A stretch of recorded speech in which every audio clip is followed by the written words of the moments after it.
Hello, and welcome to the $1 Million Electrician Podcast, where we help home service pros like you supercharge your business and spark up those sales. I'm Joseph Lucani, and together with my co-host, Clay Newmeyer, we're here to share the secrets that have helped electricians sell over $1 million from a single service van. Now, it's time for sales. It's time for scale. It's time to become $1 million electrician. Hey guys, and welcome back to another great episode of the $1 Million Electrician Podcast. Today is an extra special episode, and it's another extra episode. Well, we actually talked to you about something that my old journeyman's father taught me, Joe. I know I taught this to the team, and it became a big joke. If you follow us on Facebook or Instagram or any of our socials, you might have seen my face on a piece of broccoli. Mm-hmm. So that thing surprised you when you saw it? Yeah, Broccoli clay. Broccoli clay. Yeah, that was funny. The whole thing was we were teaching this concept of you can't hide broccoli in a glass of milk. And I think this is so applicable to electricians on what we call the bench, which really tends to happen somewhere around 1 million to 1.5 million in sales, where it's like, oh, we saw progress, we saw explosive growth, we did amazing stuff, we exceeded the 80K months, Joe, as you know very well from your own performance, your own experience. But then something happens where we get stuck. Are you familiar with this stage? Yeah, it's where you start growing and you've gotten to the biggest place you can get with what you already have. But in order to get to somewhere different, you need to change your trajectory and the methods you're currently applying. Because if you have got gaps and you just grow and you don't remove the gaps just get bigger. Yeah, absolutely. And I love this analogy, that metaphor of the broccoli in a glass of milk, because when we first heard that, I was like, what the hell is that? What is he talking about? I remember me and my journeyman laughing our asses off the whole way home about it. And for years, I reflected on that and reflected and tried to find the best use, the best meaning, and nothing has ever sat as well as in this stage of business. We call it the master stage, but really you kind of have to master yourself. And I mean that in the way of like being honest with yourself and realizing that more hustle won't get us past this stage. We're in a market right now, if you're listening to this, where you probably enjoy listening to us, but every time you jump on social media, as we mentioned before, you're being marketed to. There's another guru telling you what to do in your business. You need more leads. You need more sales. You need more staff. You need more vans. You need more everything. We call it s'mores. Everyone thinks you need some more of this, some more of that, some more of this. And it's never ending, man. It's overwhelming right until we crash and burn out. You ever burn out in your business, Joe? I mean, in a lot of different ways, yes, because I was the main salesperson selling for 3 crews.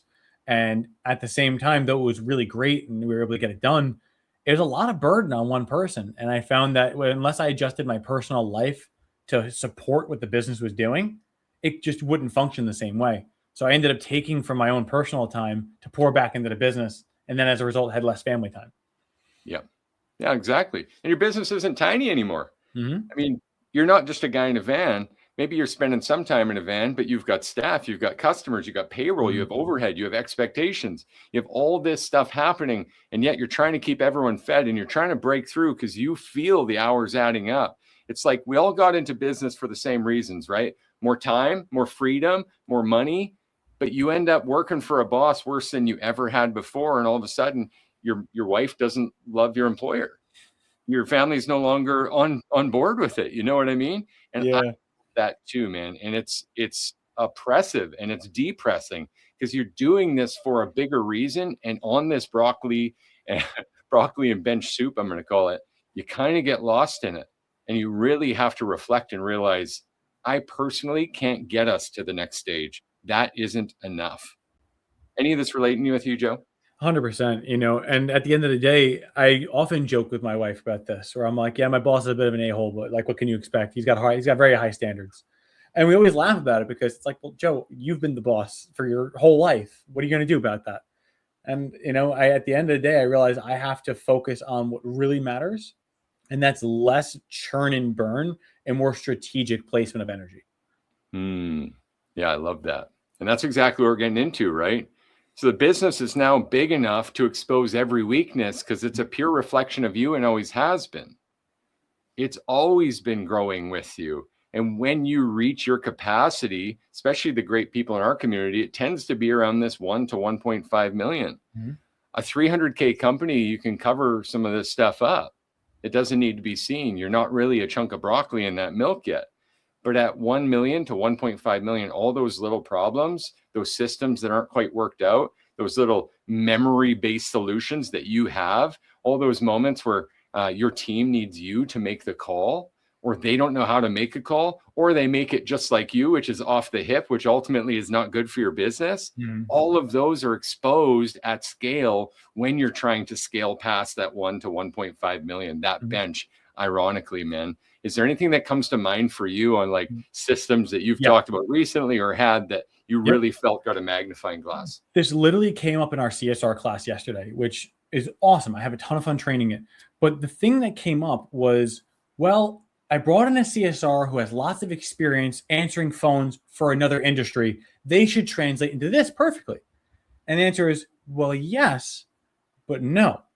The biggest concern with your CSR is that they're the face, they're the voice of the company, they're the smile. And the customer should have an expected level of care and service every time they call. It shouldn't be different from person to person. So the biggest problem when you grow bigger is if you don't put a process into place and you have multiple CSRs, the customer's expression and impression of your company will vary based on who's answering the phone.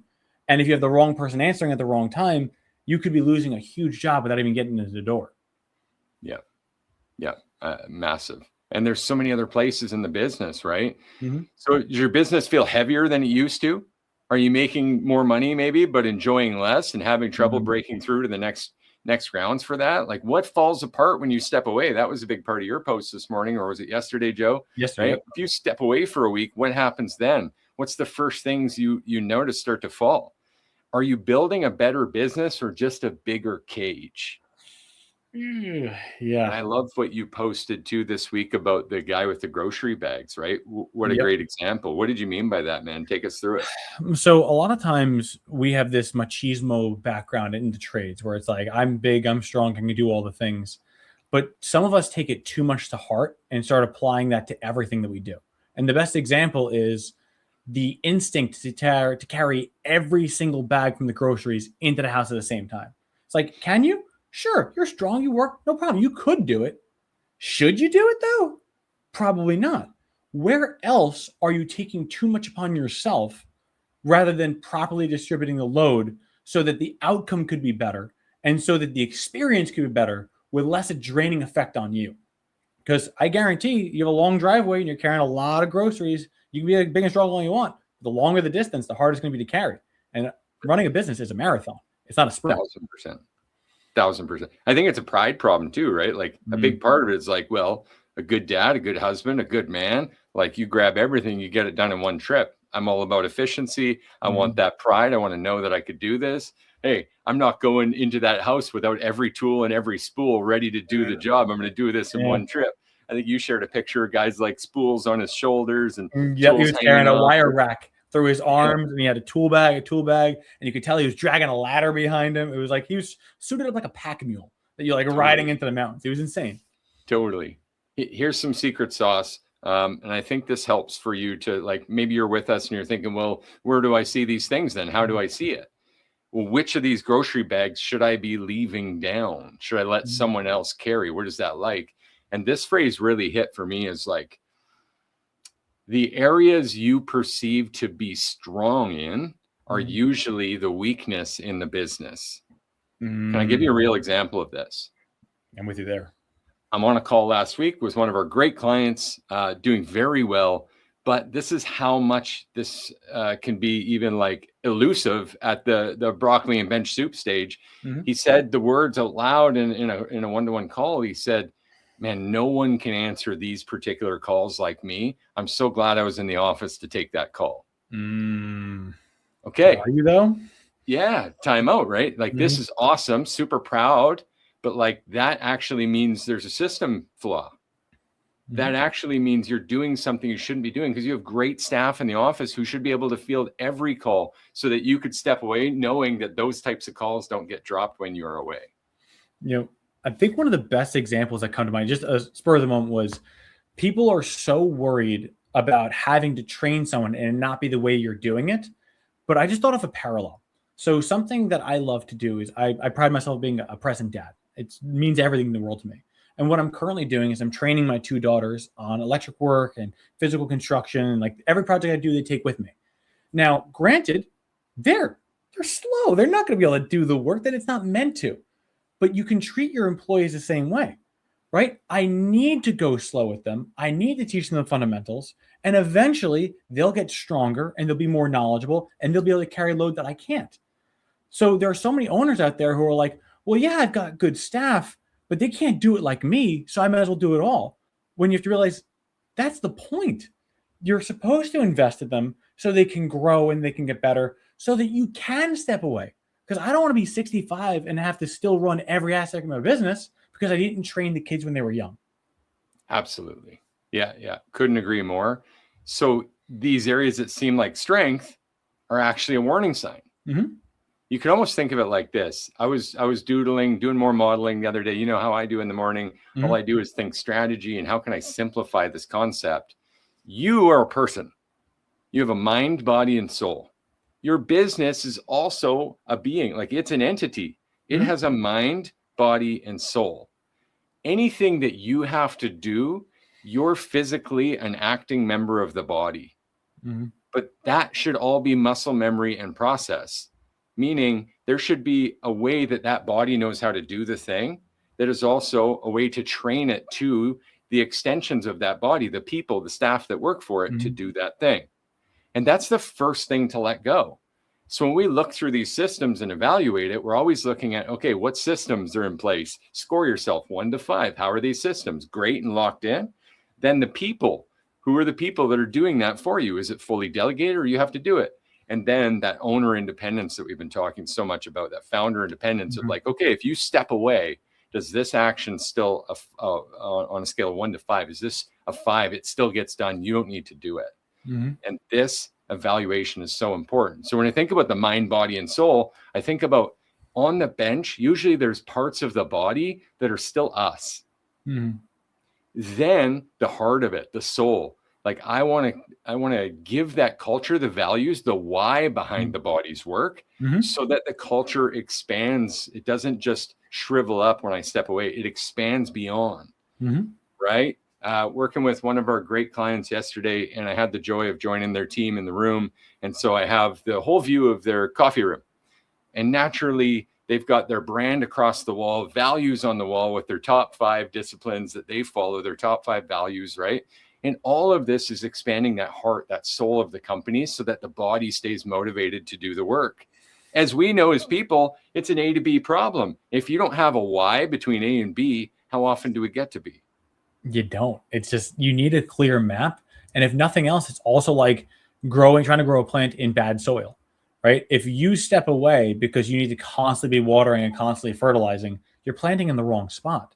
But if you can establish a culture where it's like, all right, it has good soil, it has good roots, it's got a self-irrigating system, great. I can go and take a beach trip and not worry about coming home and having all my plants dead. Absolutely. Yeah, it's a great way to look at it, right? And then the mind piece that's the management piece. That's the executive decision layer. That's the measurement and management. What do the KPI tell us? Having the data-driven decisions. Usually the founder is required there last. So you're delegating the body, right? You're delegating the soul by putting that stuff out there, making sure the why is understood. And then you're delegating the management last. Because let's be honest, you could be at Disneyland with your family and still be the mindset for the business. You could still be answering CEO level questions and helping decisions get made. Management's the last thing you're going to delegate, right? This is so important. I need you guys to know, we have just a minute left, Joe, so we're going to rip through this, but we need you guys to know this hidden cost of this, right? And that's where this month comes in, because most people don't start a business, or as we said, they do start a business for that money and freedom, not to work harder for someone who's a jerk than they ever did before, not for the pressure, the dependence, the responsibility, the stress.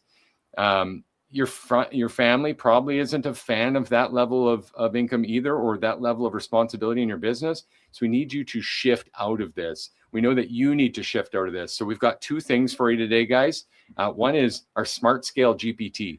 because you don't need s'mores. You need smarts, because most electricians are smoked from this over dependence, overstuck, overwork, underpaid, right? And so this smart GPT, you're going to be able to grab that in the link below, and that's going to help you evaluate and find the trapped revenue, profitability, and scalability that's already within your control.